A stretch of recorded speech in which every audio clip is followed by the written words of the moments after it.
واجب الاحترام ماؤں بہنوں بیٹیوں، آپ حضرات کے علم میں ہے کہ ہمارا یہ ہفتہ وار پروگرام اور ہماری یہ ہفتہ وار ایک اصلاحی مجلس جب سے یہ ادارہ بنا ہے، رب ذوالجلال کا شکر اور کرم ہے کہ اس وقت سے لے کے آج تک بالترتیب ہر جمعرات کو آپ احباب کی خدمت میں کچھ ضروری باتیں، اللہ کے احکامات، نبی کا فرمان اپنی ہمت اور بساط کے مطابق پہنچانے کی کوشش کرتے ہیں۔ اللہ رب العزت ہمارا یہ خدمت کرنا قبول و منظور فرمائے، اللہ آپ کا آنا قبول و منظور فرمائے، اللہ میرا کہنا اور آپ کا سننا اور جہاں تک یہ ہماری آواز جائے ہم سب کو کہنے اور سننے کے بعد اس پر عمل کرنے کی توفیق عطا فرما دے۔ قابل ست تکریم مائیں بہنیں بیٹیاں، اللہ رب العزت نے ہر انسان کو 3 حالتیں عطا کی ہیں۔ 3 حالتوں سے ہر انسان نے گزرنا ہے، خواہ وہ مرد ہے یا عورت، مسلمان ہے یا کافر، جو بھی ہے اس نے 3 حالتوں سے گزرنا ہے۔ اب عقل مند کون ہوگا؟ وہ ان 3 حالتوں کو کیسے استعمال کرے گا، یہ سمجھنا بڑے اہم اور پتے کی بات ہے۔ جو بندہ سمجھ لیتا ہے نا، وہ عمل کر لیتا ہے، میرے رب کی رضا پاتا ہے اور اللہ سے انعام کے طور پر جنتیں حاصل کر لیتا ہے۔ اور جو نہ سمجھ سکا، جس نے وقت کو گزار دیا سستی کے اندر، لا ابالی پن کے اندر، لہو و لعب کے اندر، اللہ کی نافرمانی اور ناراضگی کے اندر، وہ بڑا خسارے میں ہوگا۔ اللہ مجھے اور آپ کو خسارے سے محفوظ فرمائے، اللہ مجھے اور آپ کو دنیا کے نقصان سے بھی محفوظ فرمائے، قبر کے نقصان سے بھی محفوظ فرمائے اور حشر کے نقصان سے بھی محفوظ فرمائے۔ سب سے پہلی حالت، ایک حالت انسان کی وہ ہے کہ جس دن انسان پیدا ہوتا ہے، یہ انسان کے اپنے بس میں نہیں ہے۔ اللہ نے انسان کی پیدائش کا وقت، پیدائش کی جگہ، پیدائش کا طریقہ اور پیدائش سے پہلے کتنی زندگی ملنی ہے اور کتنی زندگی نہیں ملنی، نیک ہونا ہے یا بدبخت ہونا ہے، رزق کتنا ملنا ہے، دولت کتنی ملنی ہے، عزت کتنی ملنی ہے، یہ سارا کچھ طے کر کے ایک انسان کو، ایک بندے کو، ایک زیرو کو میرا اللہ اس دنیا کے اندر بھیجتا ہے۔ یہ حالت ہمارے بس میں نہیں ہے، اس لیے اللہ جس طرح بھیجے دنیا کے اندر ویسے ہی آنا پڑتا ہے۔ کوئی انسان اپنی خواہش کے مطابق آ نہیں سکتا، کوئی انسان اپنی ڈیمانڈ کے مطابق آ نہیں سکتا، اللہ نے جیسے بھیجا ویسے آنا۔ ہاں، اس کے اندر ایک حکم شریعت دیتی ہے، کوشش کرے جب آپ کے گھر میں بچہ پیدا ہو، آپ کے گھر میں بچی پیدا ہو تو آپ اس کی تحنیک کروائیں۔ تحنیک کی بڑی برکات ہوتی ہیں۔ تحنیک کیا ہوتی ہے کہ بچہ پیدا ہوا تو بچے کو آپ کے قریب کوئی بھی نیک اللہ کا ولی ہے، کوئی عالم ہے، کوئی حافظ ہے، کوئی قاری ہے، کوئی مفتی ہے یا کوئی اللہ کا ولی بزرگ ہے، دیندار ہے، آپ اس کا جھوٹا بچے کو کھلائیں۔ آپ صلی اللہ تعالیٰ علیہ وسلم کے دور میں ہوتا تھا، جب بچے صحابہ کرام کے پیدا ہوتے تو میرے پیغمبر کے پاس لائے جاتے، میرے آقا کبھی شہد ان کو چٹاتے اپنا جھوٹا کر کے، کبھی کھجور منہ کے اندر لیتے، اس کو پیستے اپنے دانتوں سے اور پھر وہ کھجور چٹا دیتے، اور پھر اس کے کان کے اندر، دائیں کان میں اذان دلوانا، بائیں کان کے اندر تکبیر کہلوانا، اس کو تحنیک کہا جاتا ہے۔ پیدائش ہمارے بس میں نہیں ہے۔ پیدائش کا طریقہ، پیدائش کے ساتھ ایک بچہ اپنے ساتھ دنیا میں کیا لے کر آیا، عمر کتنی لے کر آیا، رزق کتنا لے کر آیا، صحت کتنی لے کر آیا، نیک ہے یا بدبخت ہے، یہ اللہ جانتا ہے۔ فَمِنْهُمْ شَقِيٌّ وَمِنْهُمْ سَعِيدٌ۔ اللہ جن کو پیدا کرتا ہے دنیا میں بھیجتا ہے، بعض کو نیک بخت بناتا ہے، بعض کو بدبخت بناتا ہے، بعض کو اپنا پیارا بناتا ہے اور بعض کو یہ اللہ کی طرف سے طے شدہ ہے۔ تو جناب والا اس میں ہم نے صرف اور صرف تہنیک کا معاملہ وہ ایک کرنا ہوتا ہے۔ دوسری حالت، انسان نے اس دنیا کے اندر ماں کے پیٹ سے دنیا کے پیٹ میں آنے کے بعد ایک مخصوص وقت دنیا کے پیٹ میں گزارنے، جیسے ماں کے پیٹ میں ہر بچہ 9 مہینے میکسیمم وقت لیتے، کوئی بچہ 7 مہینے، کوئی 8 مہینے، کوئی 10 مہینے، کوئی 10.5 مہینے، بہرحال ماں کے پیٹ میں ایک مخصوص وقت گزار کے دنیا میں آیا۔ دنیا کے اندر آنے کے بعد اب دنیا کے پیٹ میں اس نے وقت گزارنا ہے۔ وہ وقت کتنا اللہ نے طے کیا ہے؟ کوئی 40 سال، کوئی 25 سال، کوئی 60 سال، کوئی 50 سال، دنیا کے پیٹ میں وقت گزار کے بالآخر اس دنیا کو چھوڑ کے جانا ہے۔ اب دنیا کو جب چھوڑ کے جانا ہے یہ بھی ہمارے بس میں نہیں ہے۔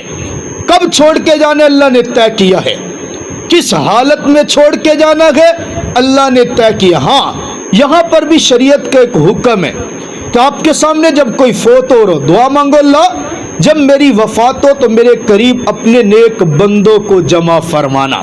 اس لیے حکم ہے جب کوئی بندہ فوت ہو رہا اس کو کلمے کی تلقین کی جائے۔ کلمے کی تلقین کا یہ مطلب نہیں ہے کہ اس کی ادھر سے روح نکل رہی ہے، آپ اس کا بازو پکڑ کے کھینچ کے اس کو کہہ رہے ہو پڑھ کلمہ پڑھ گن، چھیتی کرتے کلمہ پڑھ، نہیں ایسا نہیں کہنا۔ آپ کو کیا پتا وہ اس وقت کس حالت میں گزر رہے، آپ کو کیا پتا وہ اس وقت کتنے کرب کے عالم میں گزر رہی ہے۔ ہاں، حکم یہ آپ اس کے پاس کھڑے ہو کے بلند آواز سے پڑھنا شروع کر دیں، لا الہ الا اللہ، لا الہ الا اللہ، لا الہ الا اللہ محمد الرسول اللہ۔ آپ بلند آواز سے پڑھتے چلے جائیں گے، میرا رب کلمے کی برکت سے اس کی زبان پہ کلمہ جاری فرما دے گا۔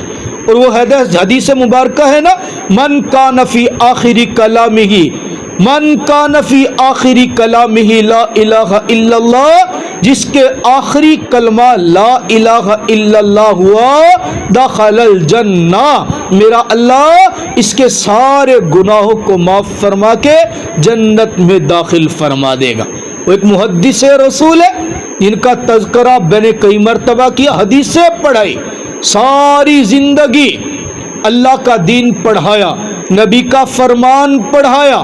وفات کا وقت قریب ہے، وفات کا وقت قریب ہے، دنیا کے پیٹ میں وقت گزار کے اللہ کے پاس جا رہے، آخری وقت ہے، نرغرات طاری ہے، حالت نزا کی کیفیت ہے، ہر روح نکل نہیں رہی ہے۔ شاگرد پاس جمع ہو گئے، اور شاگرد پاس جمع ہو گئے، سب سوچ رہے ہیں استاد ہمارا، ادب کی کیفیت دیکھیں، استاد ہمارا موت کا وقت ہے، استاد اتنا علم والا، کیسے کہیں کہ استاد جی کلمہ پڑھ لو، سمجھ نہیں آ رہا کیسے کہا جائے۔ ایک شاگرد جو ذرا قریب تھا اس نے دیکھا ہمارا استاد ساری زندگی حدیث پاک پڑھاتا رہا، آج دنیا سے جا رہا ہے، اگر کلمہ نہ پڑھا تو آخری منزل بڑی سخت ہو جائے گی۔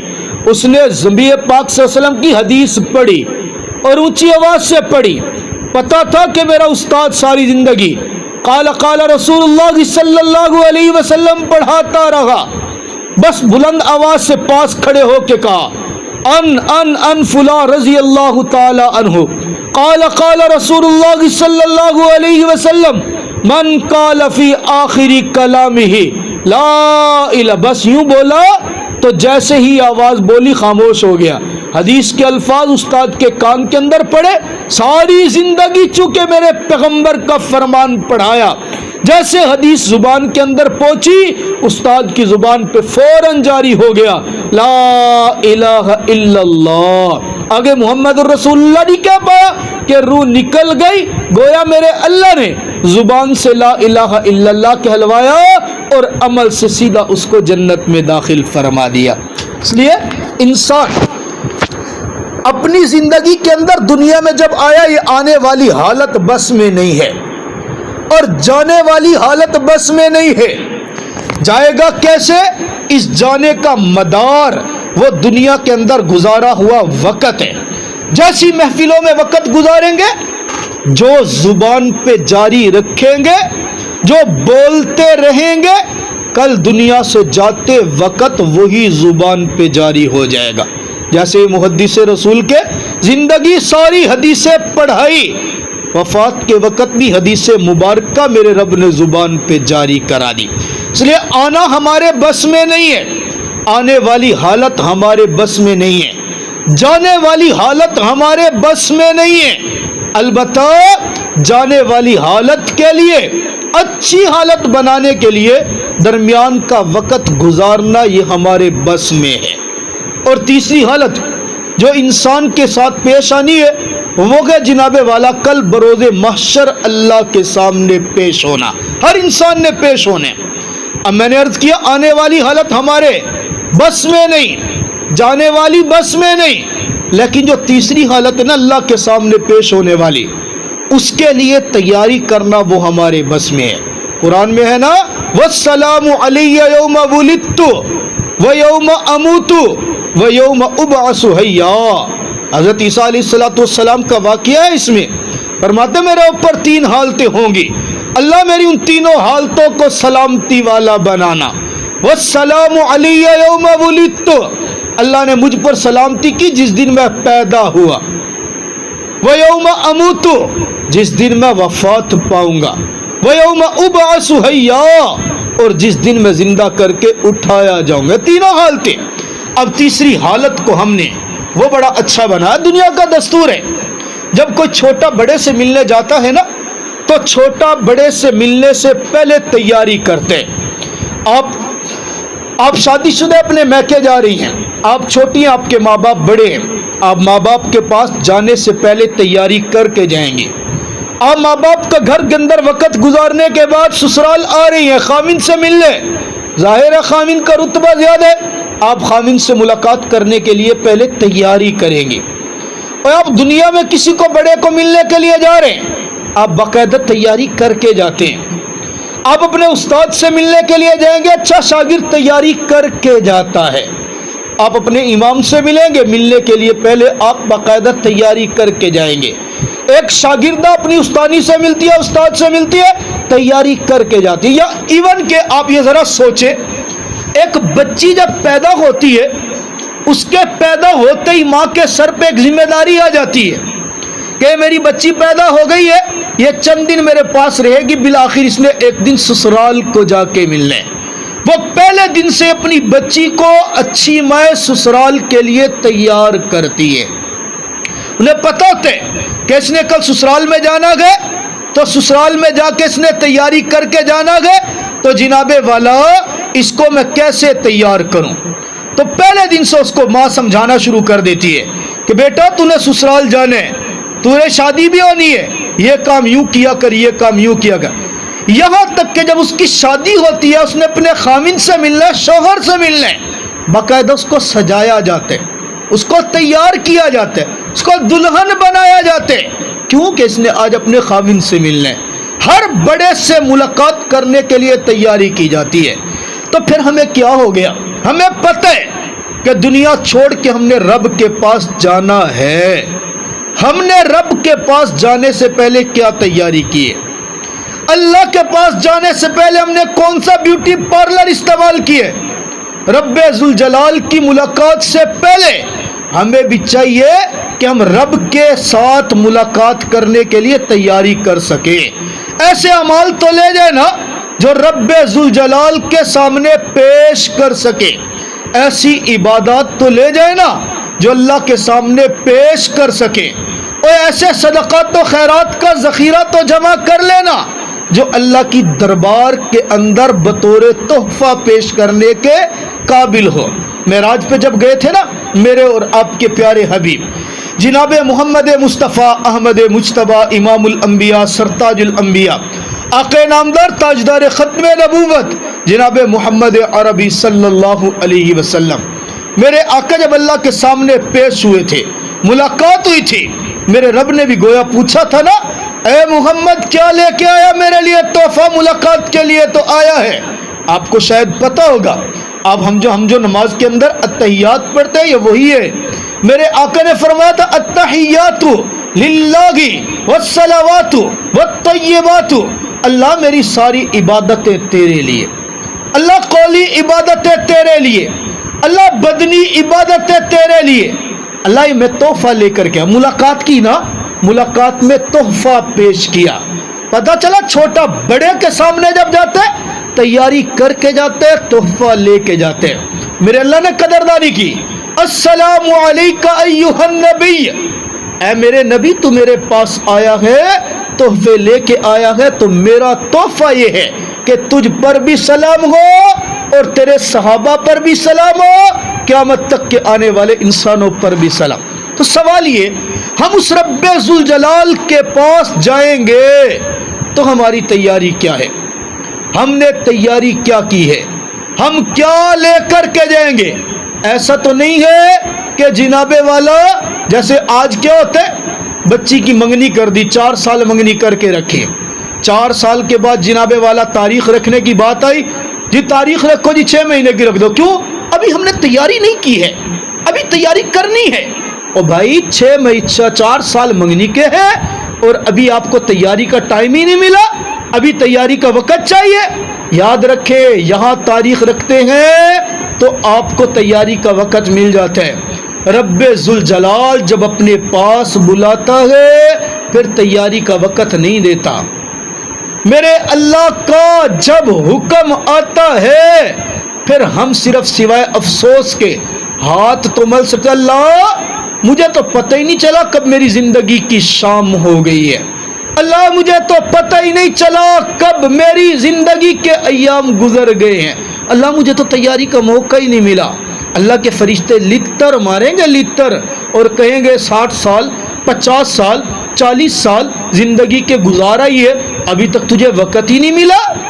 بار بار تیرے کان میں آواز آتی تھی، اللہ اکبر اللہ اکبر، حیا علی الصلاۃ حیا علی الفلاح، تجھے بار بار کہا جاتا تھا کامیابی کی طرف آ جا، تیاری کر لے میرے پاس آنے کے لیے، تو نے تیاری کیوں نہیں کی؟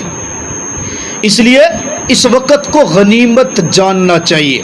علماء فرماتے ہیں تیاری کرنے کے لیے 4 چیزیں اگر انسان کے دل میں پیدا ہو جائے نا تو اس کی رب سے ملاقات کی تیاری بڑی شاندار ہو جاتی ہے۔ اللہ مجھے اور آپ کو یہ 4 چیزیں اپنے اندر پیدا کرنے کی توفیق عطا فرما دے۔ سب سے پہلی چیز، اے رب کی ملاقات وہ کرے گا، اللہ سے ملاقات کی تیاری وہ کرے گا، اللہ کے دربار میں جانے کے لیے خود کو بنائے گا تیار کرے گا وہ جس کے دل میں رب کا ڈر ہوگا۔ خیال پیدا ہو جائے نا اللہ مجھے دیکھ رہا ہے، اللہ میرا مجھے سن رہا ہے، تب یقین جانے خدا کی قسم تنہائی میں بھی خلوت میں بھی جلوت میں بھی پھر رب ذوالجلال کا دھیان نصیب ہو جائے تو انسان کی زندگی بھی خوشحال ہو جاتی ہے، اور جناب والا اس کے مرنے کے بعد اللہ سے جو ملاقات ہے نا وہ بھی بڑی شاندار ہو جاتی ہے، بڑی شاندار ہو جاتی ہے۔ بس صرف یہ بات پیدا ہو جائے انی ارا، اللہ مجھے دیکھ رہا ہے۔ حضرت عمر رضی اللہ تعالیٰ عنہ کے بارے میں آتا نہیں ہے، حضرت عمر رضی اللہ تعالیٰ رات کے پہر میں مدینہ کی گلیوں کے اندر گشت کیا کرتے تھے۔ اللہ مجھے اور آپ کو وہ گلیاں دیکھنا نصیب فرمائے، اللہ مجھے اور آپ کو وہ مقدس شہر کی مقدس فضائیں دیکھنے کی سعادت عطا فرما دے۔ مدینہ منورہ کی سرزمین ہے، حضرت عمر ہیں، اوے پہاڑوں کے بیچ کے اندر محلہ ہے، اس محلے کے اندر اس شہر کے اندر گشت کر رہے ہیں۔ امیر المؤمنین گشت کرتے کرتے رات کے آخری پہر ایک مکان کے اوپر پہنچتے ہیں، دیکھا مکان کے اندر ماں اور بیٹی آپس میں گفتگو کر رہے ہیں، اور گفتگو کیا ہو رہی ہے؟ ماں بیٹی سے پوچھتی، ہاں پتر دودھ کڑ لیا، دودھ نکال لیا ہے؟ جی جی میں نے دودھ نکال لیا ہے۔ اچھا پورا ہو جائے گا؟ اے نہیں پورا ہوگا، کم ہے دودھ، یہ پورا نہیں ہوگا۔ اچھا پتر اس میں پانی ڈال دے۔ اماں پانی نہیں ڈالوں گی۔ کیوں بیٹا پانی کیوں نہیں ڈالتی ہے؟ اماں پانی ڈالنا ملاوٹ کرنا جرم ہے، میرے پیغمبر کا فرمان ہے من غش فلیس منا، جو ملاوٹ کرتا ہے وہ ہم میں سے ہے ہی نہیں۔ امیر المؤمنین عمر کا حکم ہے، جو ملاوٹ کرتا پکڑا گیا اس کی خیر کوئی نہیں ہے۔ اماں میں تو دودھ میں پانی نہیں ملاؤں گی۔ ماں اپنی بیٹی کو کہہ رہی ہے پتر رات کے اس پہر عمر کون سا دیکھ رہا ہے؟ عمر تو اپنے گھر کے اندر سو رہا ہوگا، اسے کیا پتا تھا؟ اوے یہ عمر وہ ہے جس کو نبی نے ہاتھ اٹھا کے مانگا تھا، اس کو کیا پتا تھا؟ یہ عمر تو وہ ہے اور جس کو دنیا سے گئے آج 1500 سال ہو گئے، آج بھی اس کے نام سے شیطان بھاگتا ہے۔ وہ جب مدینے کی گلیوں میں چلتا تھا تب تو وہ دم دبا کے بھاگتا تھا۔ اے عمر تو وہ ہے جو میرے پیغمبر کا دوسرا خلیفہ ہے۔ عمر تو وہ ہے جو میرے پیغمبر کا سسر ہے۔ عمر تو وہ ہے جس نے زمین پہ حکمرانی کی ہے۔ عمر تو وہ ہے جس نے دھڑکتی زمین پر درہ مارا تو زمین کو روک دیا۔ عمر تو وہ ہے جس نے ہوا کو حکم دیا تو ہوا عمر کی آواز لے کر میدان جنگ کے اندر لڑتے ہوئے سپاہی اور صحابی کے کان کے اندر پیغام پہنچاتی ہے۔ عمر تو وہ ہے جو ملک شام کے اندر سے آنے والی آگ کو اپنی چادر دکھاتا ہے، آگ واپس لوٹ جاتی ہے۔ عمر تو وہ ہے جو جناب والا اپنی ایک پرچی لکھ کر دریائے نیل کے اندر چھوڑ دیتا ہے، دریائے نیل کا پانی ایسا بہتا ہے کہ آج تک دوبارہ خشک نہیں ہوتا۔ وہ عمر کوئی عام آدمی ہے؟ وہ عمر تو باہر کھڑا ہوا سن رہا تھا۔ ماں کہتے پتر ڈال دے پانی، عمر کون سا دیکھ رہے؟ بیٹی بڑی پیاری بات کرتی ہے، حضرت عمر رضی اللہ تعالیٰ عنہ باہر سن رہے، اور بیٹی کہتی ہے ماں عمر نہیں دیکھ رہا، مانتی ہوں عمر کا رب تو دیکھ رہا ہے۔ اماں تو عمر کی آنکھ سے بچ سکتی ہے، عمر کے رب کی آنکھ سے تو نہیں نہ بچ سکتی۔ بس یہ جملہ سننا تھا، حضرت عمر پہ تو وجد طاری ہو گیا نا۔ حضرت عمر تو کانپنے لگے، واپس چلے گئے، ساری رات سوئے نہیں۔ صبح ہو گئی، دربار خلافت میں بیٹھے ہیں، پیغام بھیجا ہے جاؤ فلاں گلی فلاں محلہ فلاں گھر کے دروازے پہ دستک دو، ماں اور بیٹی کو بلا کر کے لے آؤ۔ صبح دربار خلافت میں پہنچے، ماں بیٹی کو نہیں پتا کیا ہو گیا۔ حضرت عمر فرماتے رات والا واقعہ سنو۔ بیٹی تو سمجھ گئی، عمر نے تو سارا واقعہ سن لیا ہے۔ کہا نہیں اپنی زبان سے سنو۔ ماں بیٹی نے کہا ماں نے کب پانی ڈالنا ہے؟ بیٹا تو نے جواب کیا دیا تھا؟ کہا میں نے کہا تھا۔ کہا بول، سننا چاہتا ہوں کیا کہا تھا؟ کہا عمر میں نے کہا تھا عمر نہیں دیکھ رہا، عمر کا رب تو دیکھ رہا ہے نا۔ بس یہ بات سنی، مجلس کے اندر حالت غیر ہو گئی۔ حالت غیر ہو کے کہا، اس کی لڑکی کی ماں کو کہا، کیا کہا؟ توجہ کرنا، اپنی بیٹیوں کے رشتے تلاش کرنے والی ہو، یہ عمر نے بتایا بچوں کی جب شادیاں کرنی ہو نا تو رشتے کیسے ڈھونڈنے ہیں۔ مت جایا کرو مال کے اوپر، مت جایا کرو اپنے سکے رشتے داروں پہ، یہ بڑی ایک بیماری بنی ہوئی ہے۔ میں رشتہ کرنا اپنی سگی بہن کے گھر ہی کرنا ہے، بس بہن جائے پہاڑ میں، نہ اس کی تربیت ہے نہ اس کے بچوں کی تربیت ہے، اٹھا کے بچے کو باندھ دو، بس میری بہن کا بیٹا ہے، میری بہن کی بیٹی ہے۔ او بھائی سکے رشتے داروں میں شادیاں کرو، ضرور کرو، لیکن بچوں کا مستقبل دیکھو، دینداری دیکھو۔ حضرت عمر نے یہاں نہیں دیکھا یہ میری قوم کی ہے یا نہیں ہے، نہیں دیکھا یہ میری رشتے دار ہے یا نہیں ہے، بس دیکھا تو کیا دیندار ہے، اللہ کو یاد کرنے والی ہے۔ فوراً ماں کو کہا اماں تیرے گھر میں جوان بیٹی ہے، میرے گھر میں جوان بیٹا ہے، یہ نیک بچی جس کو یہ یاد ہے، عمر نہیں دیکھ رہا، عمر کا رب تو دیکھ رہا ہے نا، بس میں اپنے بیٹے کے لیے اس بچی کا ہاتھ مانگتا ہوں۔ کتنی پیاری بات، بچوں کے رشتہ کرنے کے لیے دینداری کو ترجیح دو، دینداری کو۔ بندہ کم کما رہا ہے برداشت کر لو، تھوڑا کماتا ہے برداشت کر لو، کم سہولتیں دے گا برداشت کرو، لیکن دیندار کو ترجیح دو۔ اپنے بیٹے کے لیے لڑکی تلاش کرنی ہے، عمر کے کلیہ استعمال کرو، دیندار کو تلاش کرو، دیندار لے کے آؤ گے وہ آپ کا بھی حیا کرے گی، آپ کے میاں کا بھی حیا کرے گی، آپ کے گھر کو جنت بنا کے رکھ دے گی۔ اپنی بیٹی کے لیے لڑکا تلاش کرنا ہے، داماد تلاش کرنا ہے، دیندار تلاش کرو. کل وہ آپ کو ایسے عزت دے گا جیسے اپنی سکی ماں کو عزت دیتا ہے، آپ کا حیا کرے گا جیسے اپنی ماں کا حیا کرتے، کیونکہ آپ نے دینداری کو ترجیح دی ہے. دین بتاتا ہے ساس کا احترام بھی ماں کی طرح ہے، سسر کا احترام بھی باپ کی طرح ہے. مت جایا کرو دنیا داری کے اصولوں پہ، رشتہ داریاں کرتے ہوئے دینداریوں کو دیکھو. حضرت عمر نے دینداری کو دیکھا، اس بوڑھی نے بھی فوراً ہاں کہہ دی، اس سے اچھا کیا رشتہ ہوگا. عمر امیر المؤمنین کا بیٹا جناب والا اس کا داماد بن رہا ہے، شادی ہوگی. حضرت عمر رضی اللہ تعالیٰ اپنی بہو کو کہتے ہیں، بیٹا جب میں صبح تیار ہو کر کے امور خلافت کے لیے دربار خلافت میں جاؤں، تو نے بس ایک کام کرنا ہے، ناشتہ بنا یا نہ بنا وہ تیرا معاملہ ہے، بس تو نے ایک کام کرنا ہے.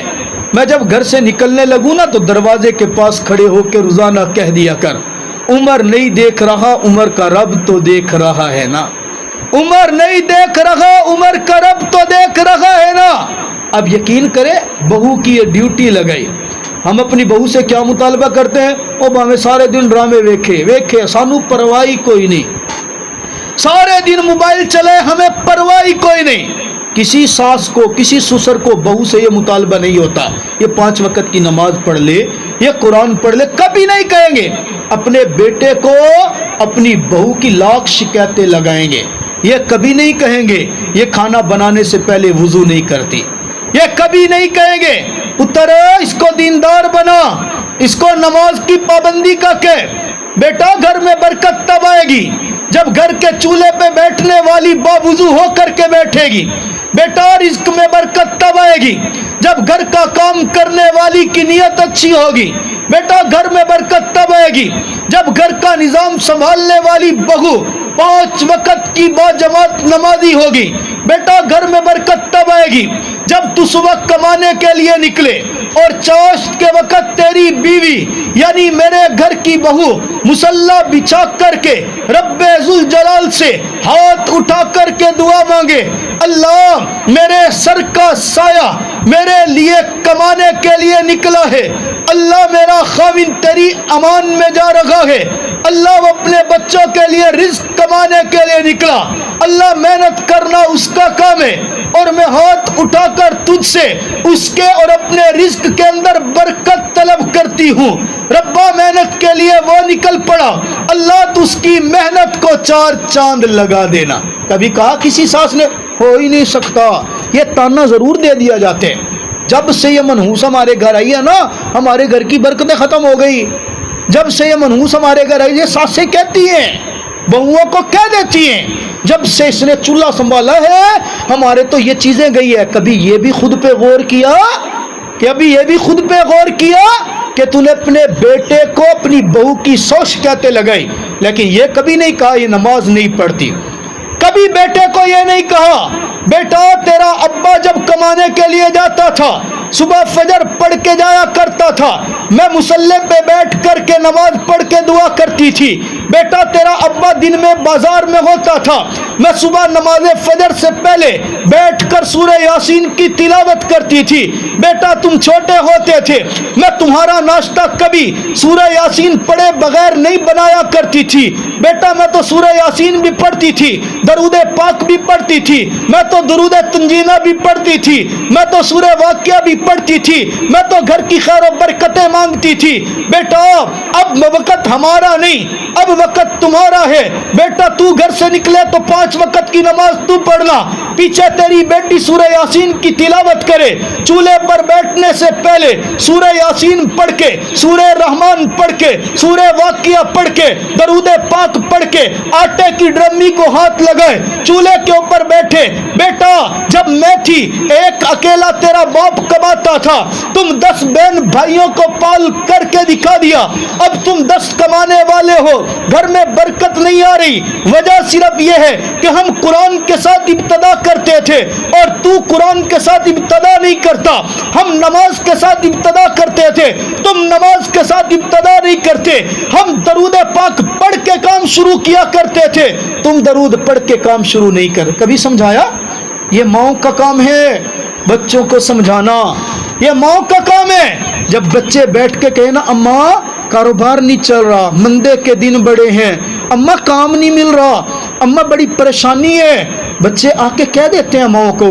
ماؤں کا حق بنتا ہے جب توا گرم ہو تو روٹی لگا لیا کرو۔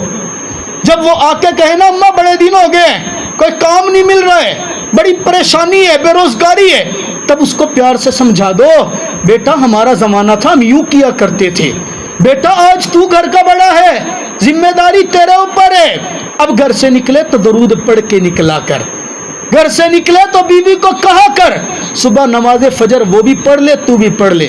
ذرا سورہ یاسین پڑھ کے تو دیکھو، خدا کی قسم جس گھر میں صبح صبح نماز پڑھی جائے، سورہ یاسین کی تلاوت کی جائے، اللہ سے رزق طلب کیا جائے، کبھی اس گھر میں تنگی آ جائے سوال پیدا نہیں ہوتا۔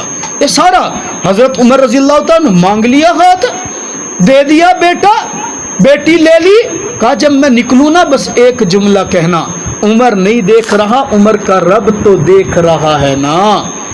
یہی حضرت عمر جس بیٹے کی شادی کرتے ہیں حضرت عبداللہ ابن عمر، وہ ان کا واقعہ ہے۔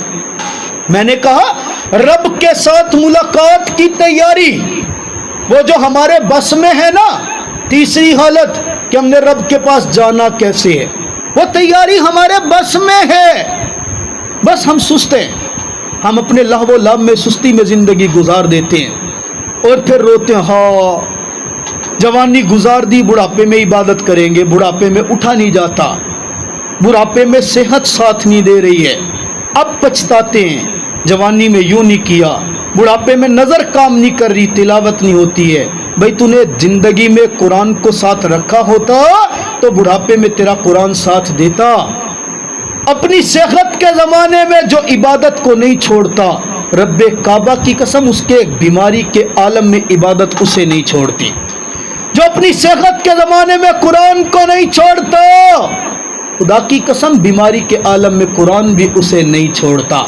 میں نے حضرت عثمان غنی رضی اللہ تعالیٰ کا واقعہ نہیں سنایا تھا؟ حضرت عثمان غنی 40 دن بھوکے گئے، پیاسے ہیں، قرآن کی تلاوت کر رہے، جب شہادت کا وقت آیا ظالموں نے سب سے پہلا وار قرآن پہ کیا، عثمان سے قرآن کو دور کیا، لیکن رب کعبہ کی قسم تاریخ بتاتی ہے مارنے والوں نے قرآن کو ٹھڈا مارا، اللہ برباد کرے ان کو جنہوں نے عثمان کو شہید کیا، اللہ برباد کرے ان کو جنہوں نے عثمان سے قرآن کو دور کرنے کی کوشش کی۔ لیکن عثمان نے صحت میں قرآن کو نہیں نہ چھوڑا تھا، قرآن دور گیا ضرور ہے لیکن گھومتا ہوا واپس عثمان کے سامنے آ گیا۔ ظالم نے سر پہ وار کیا، قرآن نے سینہ کھول دیا، سر سے خون مبارک نکلا، قرآن نے اپنے دامن میں سمیٹ کے دنیا والوں کو بتایا، اور دنیا والوں عثمان نے جوانی مجھ پر لگا دی، عثمان نے صحت مجھ پہ لگا دی، عثمان نے دولت مجھ پہ لگا دی، عثمان نے اپنی طاقت مجھ پہ لگائی۔ آج عثمان کے خون کی میں قدر یہ کر رہی ہوں کہ شہادت کے وقت خون اس کا زمین پر نہیں اپنے سینے میں محفوظ کر کے دکھا رہی ہوں۔ یہ ہوتا ہے۔ حضرت عبداللہ بن عمر رضی اللہ تعالیٰ جنگل میں جا رہے ہیں، رمضان شریف کا مہینہ ہے، اللہ ہمیں سمجھنے کی توفیق عطا فرما دے۔ رمضان کا مہینہ افطاری کا وقت ہے، چرواہا بکریاں چرا رہے۔ حضرت عبداللہ بن عمر رضی اللہ عنہ اس کا امتحان لینے کے لیے کہتے ہیں بھائی ایک بکری ہمیں دے دو، افطاری کا وقت ہم اس کو ذبح کریں گے، دودھ نکالیں گے، دودھ پیئیں گے، ذبح کریں گے، گوشت بنائیں گے، کھائیں گے اور تجھے بھی کھلائیں گے، تیرا ڈبل فائدہ ہوگا، دودھ بھی برابر ملے گا، گوشت بھی برابر ملے گا اور ساتھ تجھے اس بکری کے پیسے بھی مل جائیں گے۔ چرواہا نے کہا جناب میں آپ کو نہیں جانتا، یہ بکریاں میری نہیں ہیں، میں تو صرف مزدوری پہ چرا رہا ہوں۔ کہا کیا ہوا؟ جنگل کے اندر چرا رہے ہو، ان کا مالک کون سا یہاں دیکھ رہے، آپ پیسے لو بکری ہمیں دے دو، جب واپس جاؤ گے مالک پوچھے گا اس کو کہہ دینا کہ بکریاں تو ہم چرا رہے تھے، بھیڑیا آیا تھا بکری اٹھا کے لے گیا، وہ کیا کرے گا؟ چرواہے نے مسکرا کے کہا چلے، مالک ہمیں یہاں پر نہیں دیکھ رہا، میں مالک کی آنکھ سے تو چھپ جاؤں گا۔ اے مسافر یہ بتا، جس لمحے میں بکری تجھے دے رہا ہوں، تجھ سے پیسے لے رہا ہوں، مجھے یہ تو بتا دے فَأَيْنَ اللَّهُ، اس وقت میرا اللہ کہاں ہوگا؟ حضرت عمر بھی حضرت عمر کی طرح تڑپ اٹھے نا، وہ بار بار اپنی محفلوں میں بیٹھ کے کہا کہ لوگوں، ایمان سیکھنا ہے تو جنگل کے چرواہے سے سیکھو، اللہ کے سامنے جانے کی تیاری دیکھنی ہے تو اس جنگل کے چرواہے سے پوچھو، جس نے جنگل کے اندر بھی جہاں کوئی دیکھنے والا نہیں تھا، پیسے کمانے کا موقع تھا، اس نے وہاں بھی کہا فَأَيْنَ اللَّهُ، اللہ کہاں ہوگا؟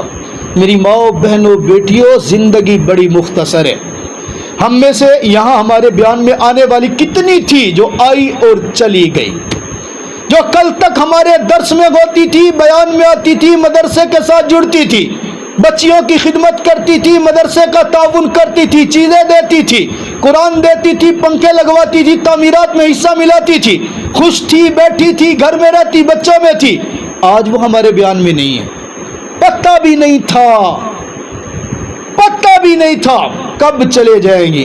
آدمی کا جسم کیا ہے جس پہ شیدا ہے جہاں، آدمی کا جسم کیا ہے جس پہ شیدا ہے جہاں، ایک مٹی کی عمارت، ایک مٹی کا مکان، خون کا گارا بنایا اینٹ، اس میں ہڈیاں، موت کی جب تیز آندھی آ کے اس سے ٹکرائے گی، یہ عمارت ٹوٹ کر بس خاک میں مل جائے گی۔ مت سمجھو کہ میں نے یہاں 100 سال رہنا ہے، مت دھوکے میں پڑو کہ میں مرنے سے پہلے توبہ کر لوں گی، مت دھوکے میں پڑو کہ میں نے تیاری بہت کر لی ہے۔ یقین جانو، یقین جانو، رب کے سامنے پیش ہونا ہے۔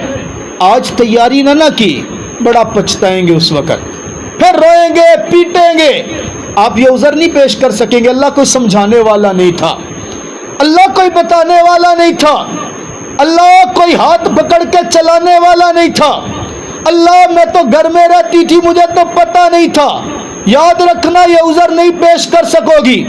آپ کے دروازے پہ آئے ہیں، آپ کے گھر پہ دستک دی ہے، آپ کے دروازے کو کھٹکھٹایا ہے، آپ کو پکڑ کے جھنجھوڑا ہے، آپ کے دل و دماغ میں اترنے کی کوشش کی ہے، آپ کے بچوں کے ذریعے آپ کو سمجھایا۔ اللہ ہم سے جو بن پڑا ہم نے کیا، اللہ جو تو نے ذمہ داری ہمیں دی، ہم نے ماؤں کو بھی پہنچائی، ہم نے بیٹیوں کو بھی پہنچائی، ہم نے بہنوں کو بھی پہنچائی، ہم نے بچیوں کو بھی پہنچائی، ہم نے اس بستی کے ہر فرد کو دعوت دی، ہم نے مردوں کو بھی کہا، ہم نے جوانوں کو بھی کہا، ہم نے بوڑھوں کو بھی کہا، ہم نے بچوں کو بھی کہا، آؤ رب کے در پہ آ جاؤ، رب کعبہ کی قسم یہ زندگی بہت تھوڑی ہے، آؤ اس کو راضی کر لو، ندامت سے آنسو بہا لو، اے سر کو جھکا لو اور رو لو، خدا کی قسم تیری آنکھ سے آنسو نکلنے نہیں پائے گا، رب کعبہ کی قسم وہ تو اتنا رحیم ہے، اور تیرے آنے میں دیر ہو سکتی ہے، سر کو جھکانے میں دیر ہو سکتی ہے، ندامت سے آنسو بہانے میں دیر ہو سکتی ہے، رب کعبہ کی قسم اس کے معاف کرنے کے اندر کوئی دیر نہیں ہے۔ اس لیے اللہ کے سامنے جھکو، اللہ کے سامنے۔ میں نے کہا 4 چیزیں، ان میں سے بھی پہلی چیز ہوئی، لیکن ٹائم ختم ہو رہا ہے، 5 بج گئے، اذان کا وقت قریب ہو رہا ہے۔ جیسے آج بات پوری نہیں ہو پا رہی نا، وقت ختم ہو رہا ہے، اسی طرح میری اور آپ کی زندگی ختم ہو جائے گی، ہم سوچتے رہ جائیں گے ابھی تو میں نے یہ کرنا ہے، ابھی تو میں نے یہ کرنا ہے، ابھی تو میں کیا کرنا ہے؟ بالآخر موت کا فرشتہ آ کے کہے گا چل پتر تو نے کچھ بھی نہیں کرنا، اب اٹھ اور اب میرے ساتھ چلنا ہے۔ ہم روئیں گے، پیٹیں گے، کہیں گے اور ابھی تو میرے گھر میں یہ کام پڑے، ابھی تو میرے بچے پڑے ہیں، ابھی تو میری بچیاں پڑی ہیں، ابھی تو میرا فلاں کام رہ رہے، ابھی تو میرا فلاں کام رہ رہے۔ ایک لمحے کی مہلت نہیں دے گا، ایک لمحے کی مہلت نہیں دے گا، پل بھر میں آپ کو آپ کے بچوں سے بیگانہ کر دے گا، آپ کو آپ کے بچوں سے اتنا دور کر دے گا کہ آپ ان کی طرف ایک محبت کی نگاہ بھی نہیں ڈال سکو گے۔ جن کو آپ دیکھتے تھکتے نہیں ہو نا، جب ملک الموت سامنے آئے گا آپ کی نظر بچوں کی طرف بھی نہیں اٹھے گی۔ جس گھر کو آپ نے اتنی محنت سے سجایا، بنایا، آباد کیا، اتنے خوبصورت لمحات زندگی کے وہاں گزارے، وہیں سے آپ کو نکالا جائے گا, 4 کندھوں پہ اٹھا کے لے جایا جائے گا. آپ کے ہاتھوں کی چوڑیاں توڑی جائیں گی, آپ کے ہاتھوں کی چوڑیاں توڑی جائیں گی, آپ کے کانوں کی بالیاں کاٹی جائیں گی, آپ کے گلے کی زنجیر توڑ دی جائے گی, آپ کے بدن کے کپڑے کاٹ دیے جائیں گے, اور جناب والا آپ کے پاؤں کی پازیب اتار دی جائے گی, آپ کے وہ سارے زیور جو آپ نے پتہ نہیں کیسے کیسے بنائے وہ سب کچھ اتارے جائیں گے, آپ چاہ کر بھی روک نہیں سکو گے. پھر آپ کے پیچھے کیا ہوگا؟ اس کے لیے جناب والا آپ کو ایک لمحے کی مہلت نہیں دی جائے گی کہ آپ کچھ کر سکیں. آج وقت ہے, آج زندگی ہے, آج موقع ہے, اس رب کو راضی کر لیں. آج وقت ہے, چلا جائیں. آج وقت ہے, آج شب جمعہ ہے, قیمتی رات ہے. اٹھیں, نماز پڑھیں, رب کے سامنے 2 رکعت نماز نفل صلاۃ التوبہ پڑھ لیں, آنسو بہا لیں. اللہ زندگی کے ڈھیر سارے دن جی لیے, اللہ گزار لی تیری رحمت سے دوری کی زندگی. اللہ میں نے لاکھ گناہ کیے, اللہ تو نے اپنی عطائے کمی نہیں کی. اللہ میں گناہ کرتے کرتے سر کے بال سفید کر بیٹھی. اللہ میں گناہ کرتے کرتے اپنے منہ کے دانت توڑوا بیٹھی. اللہ میں گناہ کرتے کرتے بدن کی طاقت میری ختم ہو گئی, لیکن ربا تیری تو رحمت بڑی ہے نا, تو پھر بھی مجھے نہیں پکڑ رہا. اللہ تیری رحمت ہے, تو نے آج تک میرا گناہ ظاہر ہی نہیں کیا. اللہ یہ تیری رحمت ہے کہ تو نے آج تک میرا گناہ کسی کے سامنے نہیں آنے دیا. ربا میں تیری عطاؤں پہ قربان جاؤں, اللہ میں تیرے احسانات پہ قربان جاؤں, اللہ میں تیری رحمتوں پہ قربان جاؤں. بس کر دیا آج سے میں نے, آ گئی ہوں تیری رحمت میں, دامن میں نے اٹھا لیے, ہاتھ میں نے پھیلا لیے. ربا بس تو جب لے ہی آیا ہے تو میرے گناہوں کی معافی کا اعلان فرما دے. آپ یقین کریں, خدا کی قسم, چل پڑے نا میرے رب کے سامنے, آج آنکھ سے آنسو بہا لیا نا, زندگی بدلنے کا ارادہ کر لیا نا, میرا رب بدل کے رکھ دے گا. جب آپ نے اپنی زندگی بدل دی نا تو خدا کی قسم میرا رب حالات بھی بدل دے گا. خوشیاں لے آئے گا تمہارے گھروں میں, پریشانیاں ختم ہو جائیں گی, برکتیں نازل ہونا شروع ہو جائیں گی. اوے گھر کے حالات بدل جائیں گے, اولاد نیک بننا شروع ہو جائے گی. کب؟ جب آپ خود نیک بنیں گے, آپ خود کو بدلیں گے, میرا اللہ سماج کو بدل کے رکھ دے گا. آپ خود کو بدلیں گے, میرا اللہ آپ کی زندگی سے جڑے ہر رشتے کو آپ کے لیے بدل کے رکھ دے گا.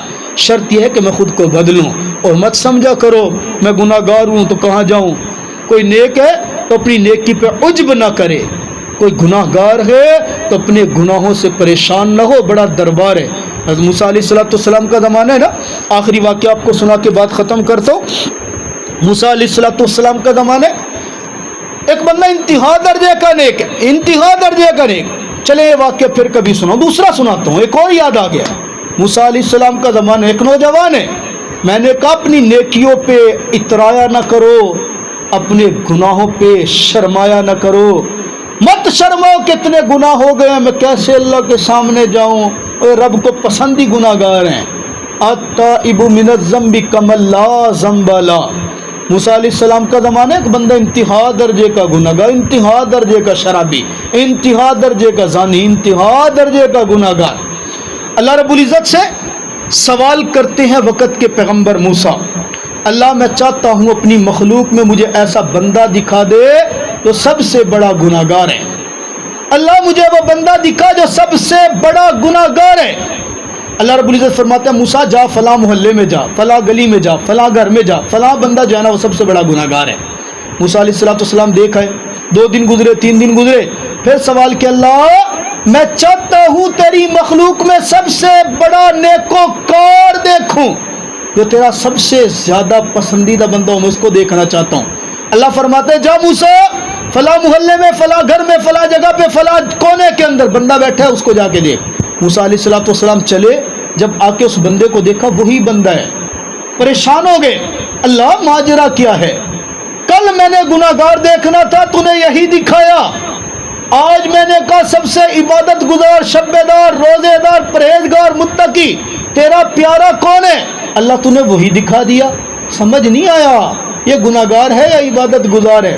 میرا رب مسکرا کے فرماتا ہے موسیٰ بات دراصل یہ ہے، کل جب تو نے کہا نا کہ گناہگار دیکھنا ہے، یہ سب سے بڑا گناہگار میری خلقت میں تھا، یہ شرابی بھی ہے، زانی بھی ہے، سارا کچھ تھا، لیکن یہ تیرے پوچھنے کے بعد، تیرے دیکھنے کے بعد یہ گھر گیا، بیوی کے ساتھ کسی بات پہ مکالمہ ہوا، بیوی نے اس کو تانا دیا، چل جا بڑا تو آیا، ہر وقت گناہ کرتا رہتا ہے، زنا کرتا رہتا ہے، شرابیں پیتا ہے، یہ کرتا ہے وہ، تو اس کے دل پہ چوٹ پڑی، اس کے دل پہ چوٹ پڑی، اس نے فوراً مصلی بچھایا اور میرے سامنے رو کر کے کہا اللہ میں اتنا گناہگار تو ہوں نا کہ میری بیوی بھی مجھے تانے دیتی ہے، اللہ آج تیرے در پہ آ گیا ہوں، ربا سر کو جھکا لیا ہے، اللہ آنسو نکال لیے ہیں، اللہ دامن پھیلا لیا ہے، ربا میرے گناہوں کو معاف فرما دے۔ کہا جب میں نے یہ دعا کی، اس نے یہ دعا کی، مجھے اس کی دعا اتنی پسند آئی، میں نے اس کی زندگی کے سارے گناہوں کو معاف فرما دیا، اور صرف معاف نہیں فرمایا، فَأُولَئِكَ يُبَدِّلُ اللَّهُ، میرا اللہ جب کسی کی توبہ قبول کرتا ہے تو میرا اللہ اس کے سارے گناہوں کو نیکیوں کے اندر بدل دیتے ہیں۔ میں نے اس لیے اس کے سارے گناہ نیکیوں کے اندر بدل دیے، اسی لیے جب تو نے آج کہا نا عبادت گزار دیکھ رہا ہے، میں نے وہی بندہ دکھایا۔ اندازہ کرے یہ تو موسیٰ کے زمانے کا بندہ ہے، اوے ہم تو محمد کی امت ہیں، ہم تو اللہ کے لاڈلے پیغمبر کی امت ہے، ہم تو آخری پیغمبر کی امت ہے، ہم تو اس پیغمبر کی امت ہے، اور جو میرے رب کا